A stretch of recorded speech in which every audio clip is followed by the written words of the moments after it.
గర్వం అనేది అణిగిపోతుంది. ఎప్పుడైతే అజాన్ ఇవ్వబడుతుందో కాళ్ళు చేతులు కడుక్కొని అందరూ విశ్వాసులు మస్జిద్లోకి వస్తారు.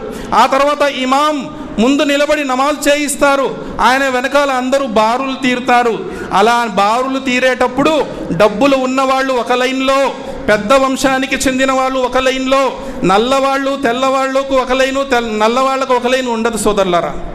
అలా ఉండదు. ఎవరు ముందు వస్తే వాడికే.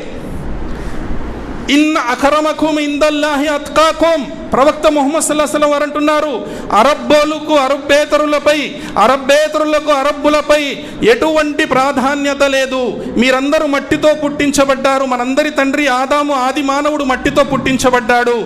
మన అస్తిత్వం మట్టే. మట్టి యొక్క గుణము అణిగమణిగి ఉండడంలోనే ఉంది అని చెప్పినటువంటి ధర్మం ఇస్లాం ధర్మము. కాబట్టి అటువంటి బోధలు, అటువంటి సమానత్వాన్ని ఇస్లాం బోధిస్తుంది. అందుకనే